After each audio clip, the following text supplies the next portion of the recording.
Buenas tardes. Bueno, vamos a conversar del tema 9, que es reflexiones sobre el lugar de la evaluación para intervenir en la enseñanza y la mejora de los aprendizajes. Mi nombre es Rocío Villar, soy maestra, estuve trabajando como directora muchos años y en los últimos años estoy en la inspección de Montevideo.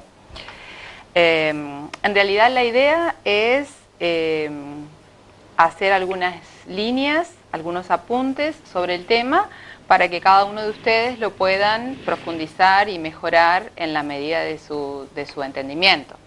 Lo que intentamos va a ser acercarles a algunos autores y reflexionar acerca de las posibilidades o las posibles puertas de entrada a este tema. El sumario del mismo sería hablar del concepto de evaluación, las funciones, en qué paradigma estamos trabajando, la evaluación y su vínculo con las trayectorias personales, las formas de evaluar, reflexión y autorreflexión, instrumentos posibles y una síntesis y una pequeña bibliografía. Lo primero que parece interesante considerar es estas dos palabras, reflexionar e intervenir. Y bueno, buscamos algunas palabras que nos dan idea de esto. Intervenir se puede entender también como participar, como mediar, como influir, actuar. Y reflexionar puede ser entendido como observar, pensar, razonar y recapacitar. O sea que en estas líneas sería en las que vamos a ir trabajando. Como primer punto de apoyo para analizar el tema, pensamos en el marco curricular de referencia nacional que se realizó en el 2017 y allí aparece una interesante definición, dice, se considera la evaluación como una dimensión de los procesos de enseñar y de aprender. Pensar la evaluación como componente integrado a la enseñanza y al aprendizaje conduce a conceptualizarla en una perspectiva comprensiva y formativa. ¿Desde qué lugar o desde qué paradigma? Desde el paradigma de la complejidad. La complejidad que remite a la idea de una trama, de un tejido, de interrelaciones. La evaluación puede ser considerada desde allí como una herramienta de intervención para la mejora de los aprendizajes. En este marco también cobra sentido entender qué es la reflexión crítica. La reflexión crítica, que no puede reducirse al simple acto de reflexionar sobre sí mismo, ni el mero intercambio de puntos de vista con otros. Reflexionar críticamente implica cuestionar los supuestos que constituyen el propio marco conceptual de referencia y la forma de percibir, conocer y actuar. Es desarrollar entonces una mirada poliocular, una mirada panorámica, que permita comprender los diferentes puntos de vista. Es percibir los patrones de los propios pensamientos y acciones con la finalidad de cambiarlos. Esto lo encontramos en Bogino, en su libro que se llama Pensar una escuela accesible para todos. Y no se trata entonces de cambios sencillos. La reflexión crítica, como la metacognición, implica una búsqueda para la evaluación y el juicio. Por otra parte, deberíamos pensar qué tipo de aprendizaje es en el que estamos pensando. Y allí también Bogino nos aclara algunos puntos. Él dice, el aprendizaje genuino, que es el que sin duda nos interesa, es aquel que construye el sujeto en su interrelación con el objeto de conocimiento a partir de las reestructuraciones cognitivas, de la formulación de sus hipótesis y teorías intuitivas y procedimientos singulares de resolución y de resignificación de sus conocimientos previamente adquiridos, a la vez que puedan ser transferidos en diferentes contextos. Por lo tanto, si pretendemos que un conocimiento un alumno lo pueda generalizar, es necesario que el alumno aprenda a construirlo, es decir, que se le dé la posibilidad de seguir todos los pasos necesarios para la construcción, en lugar de presentárselo como algo terminado. Eso es fundamental en nuestra tarea diaria. En este sentido, es necesario considerar múltiples dimensiones de análisis y dentro de ellas las categorías conceptuales que permitan dicho análisis, desde la construcción y deconstrucción de un entramado para pensar y plantear la evaluación. Conviene explicitar entonces qué se entiende por una dimensión. La dimensión es un eje analítico con que se aborda el fenómeno de la calidad educativa, que se abre en variables que tienen que ser observables y operativas para arribar a formas más concretas y precisas.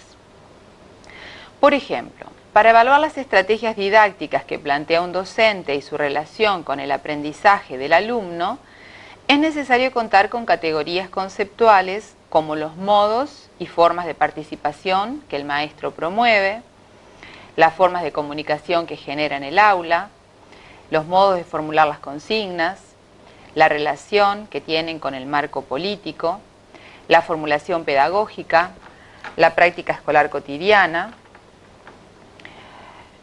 Estas serían puntos bien interesantes. Entonces allí lo que tendríamos que preguntarnos serían, ¿qué son las estrategias didácticas? Y las estrategias didácticas son el conjunto de acciones que realiza el docente con clara y explícita intencionalidad pedagógica.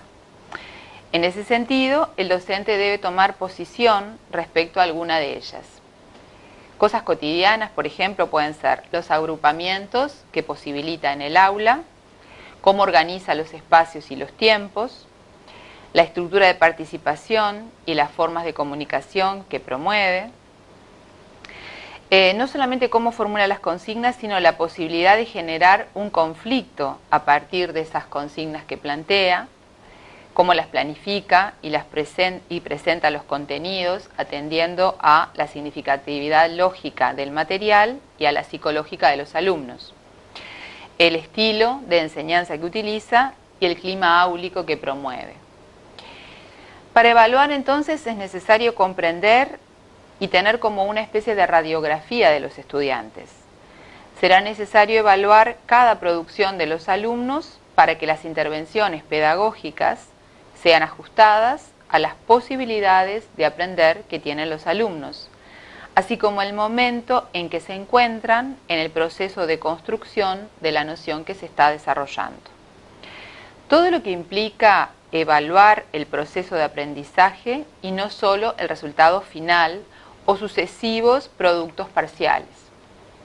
En este sentido, la evaluación puede ser entendida como uno de los componentes de las estrategias didácticas.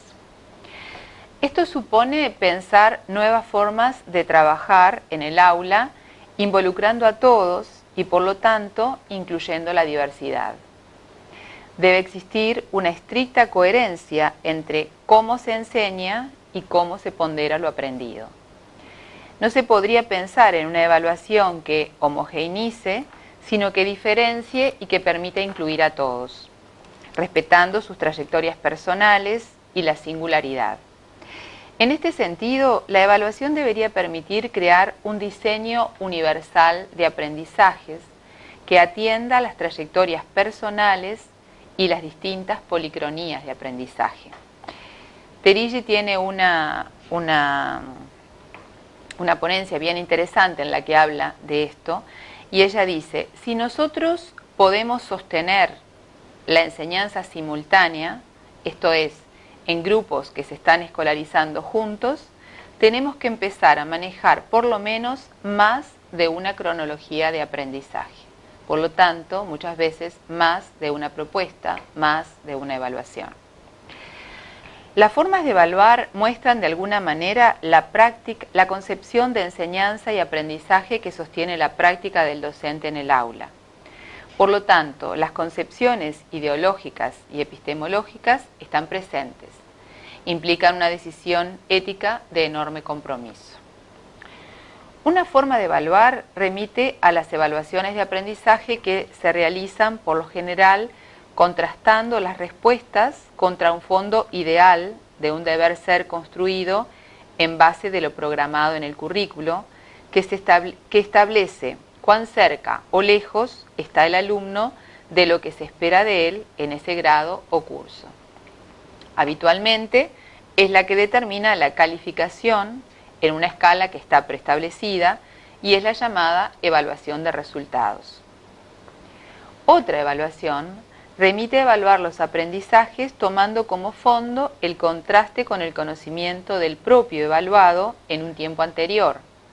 Se trata de una evaluación de proceso que pondera la distancia que existe entre un punto tomado como inicio y otros en los que se realiza la evaluación. Esta evaluación de procesos habilita a replanificar la intervención docente en función del reconocimiento de los avances logrados, así como modificar estrategias didácticas específicas.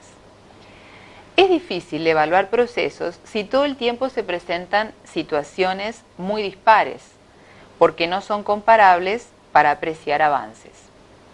En este sentido, cobra importancia el análisis de las propuestas que realiza el docente, así como la secuencia que elabora apuntando a la profundización de los conocimientos. Es fundamental no tener una mirada reduccionista de la evaluación, sino amplia, que recoja toda la complejidad de la misma a la hora de manejarla para la mejora de los aprendizajes. Este tipo de evaluación, eficazmente implementada, puede hacer tanto o más para la realización y los logros que cualquier otra intervención planificada en la enseñanza. Desde esta concepción, la evaluación deja de ser una finalidad en la enseñanza para convertirse en un medio de perfeccionamiento y mejora constante en la tarea educativa, interviniendo en todas las fases del proyecto pedagógico del aula. La evaluación se asume entonces como una responsabilidad inherente a la profesión docente que habilita la toma de decisiones y el análisis. El marco curricular de referencia nacional al que hicimos referencia antes también habla de que la importancia de la evaluación radica en que permite dilucidar, objetivar y establecer apreciaciones acerca de los procesos de aprendizaje. También plantea una perspectiva formativa y formadora. Formativa en relación con los dispositivos de enseñanza, ajustes y adecuaciones que el docente introduce en función de los procesos que procura impulsar y las ocurrencias en la práctica. Que también sirve para asumir una orientación comprensiva y cualitativa de los aprendizajes, porque supone poner en diálogo la reflexión del docente y del aprendiente en torno a los procesos y objetos del aprendizaje, lo que permite enriquecer y afinar las valoraciones que se expresan. Y por último, favorece la congruencia entre instrumentos y metodologías de implementación. La evaluación no se concibe como control externo, sino que se la piensa en el centro del aprendizaje. Esto lo plantea Litwin. Bueno, Miguel Ángel Santos Guerra, en su libro Evaluar con el corazón, dice: si el verbo interrogar no se conjuga, no es posible iniciar el proceso de mejora. Si no se formulan preguntas, no habrá forma de buscar respuestas. Hay que poner en tela de juicio las prácticas, hacerse preguntas sobre ellas. Hay que dudar. Surge entonces la necesidad de instalar la duda y la interpelación en dos niveles. Uno desde el reconocimiento de los avances en los aprendizajes del alumno y otro desde la asertividad o pertinencia de la propuesta. Esto nos convierte en investigadores.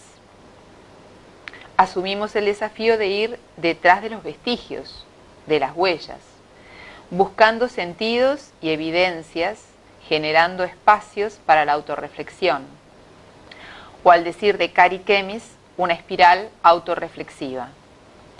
Los autores plantean en su libro Teoría crítica de la enseñanza una forma de indagación autorreflexiva a la que llaman investigación-acción. La investigación-acción se entiende como un proceso de indagación y análisis, de lo real partiendo de los problemas de la propia práctica. Se procede a una reflexión y actuación sobre las situaciones problemáticas con objeto de mejorar la práctica pedagógica y la calidad educativa. Algunas características de la investigación-acción son estas. Se orienta a la mejora de la calidad educativa, parte de las prácticas, tiene el fin de crear conocimiento, se realiza en una comunidad de docentes, genera procesos de reflexión crítica, se desarrolla siguiendo una espiral de ciclos de planificación de la acción, observación sistemática, reflexión y luego replanificación que da paso a nuevas observaciones y reflexiones. Se pueden usar métodos cuali y cuantitativos y emplear diferentes técnicas e instrumentos. Exige criterios de validación. El enfoque de la investigación-acción es una espiral autorreflexiva formado por ciclos sucesivos de planificación, acción, observación y reflexión. Esta forma de reflexión sin duda habilita y promueve la mejora de los aprendizajes, porque desde el momento que estamos pensando, estamos observando y estamos buscando nuevas estrategias, estamos intentando mejorar los aprendizajes.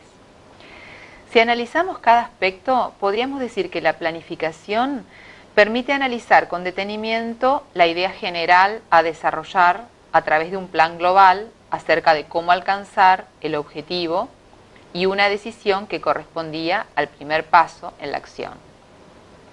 En la segunda etapa se daría la concreción de ese hecho planificado. En la siguiente etapa se valora lo realizado para saber si lo conseguido supera lo esperado o no lo alcanzó, y este análisis sirve de base para planificar el siguiente paso y modificar el plan general si fuera necesario. También le permite al docente una oportunidad de aprender sobre los puntos fuertes y débiles de su propia propuesta. La fase siguiente estaría constituido por otro bucle de planificación, ejecución y puesta en práctica para volver a valorar los resultados, preparar una planificación y un tercer paso en forma sucesiva. Todo esto lo desarrolla Kari Kemis en este libro bien interesante. El objeto de la investigación-acción son las propias prácticas educativas y el entendimiento de dichas prácticas, todo lo cual repercute en la calidad de la enseñanza e impacta en los aprendizajes de los alumnos. Es un proceso que busca transformar las prácticas y formar comunidades de docentes reflexivos. Es difícil poder reflexionar solo, entonces aquí aparece la necesidad del otro con el que intercambiar. Y también de esa forma que sean reflexivos y participativos y que estén involucrados con los hechos que ocurren en la sociedad y con las posibilidades que ofrece la educación para transformar esa situación.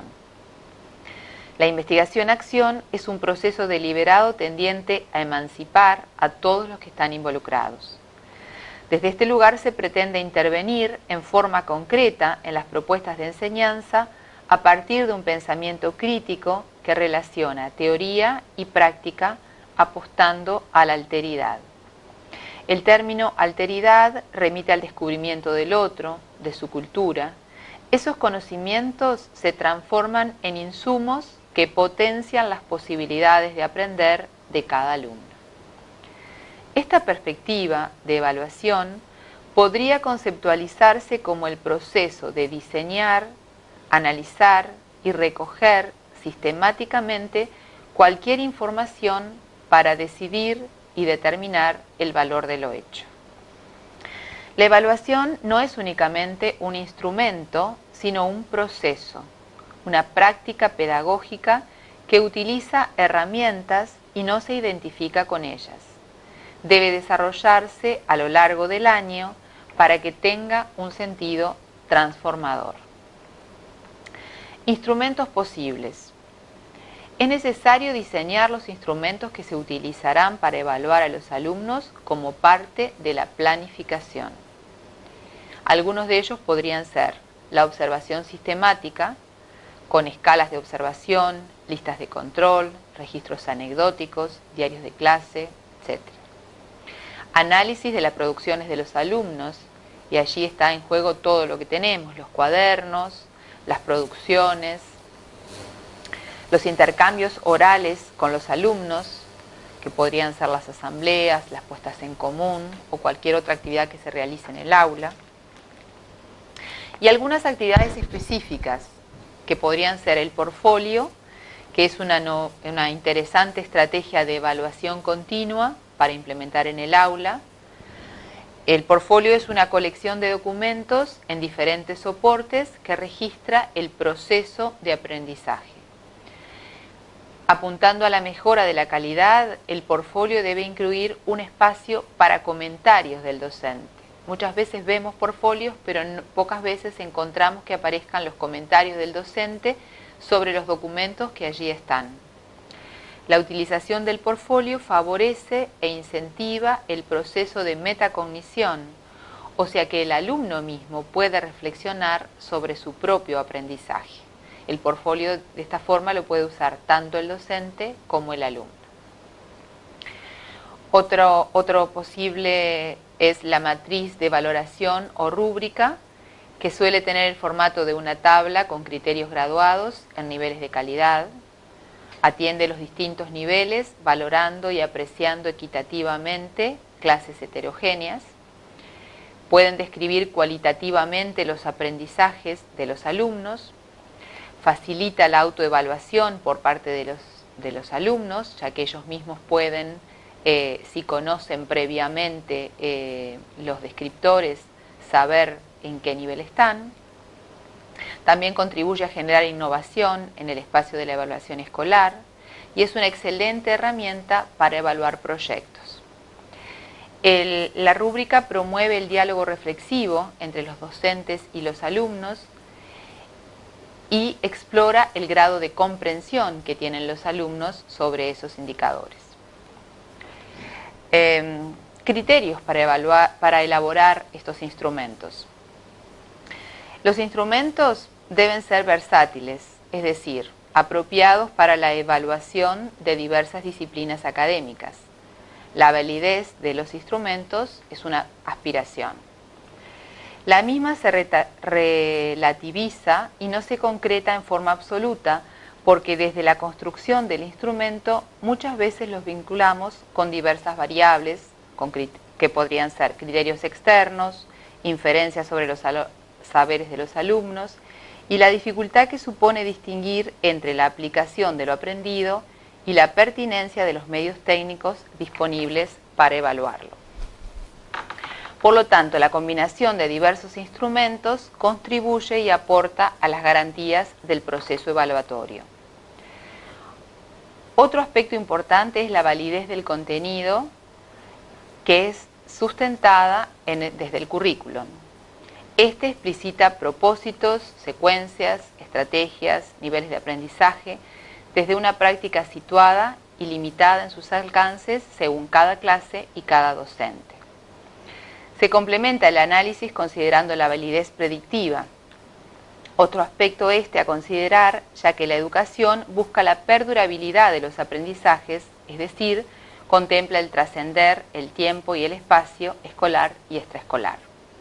Es decir, establece una correlación entre resultados y desempeños posteriores, o sea que predice y proyecta su visión al finalizar una secuencia, un curso, un ciclo escolar y su aporte a la etapa posterior.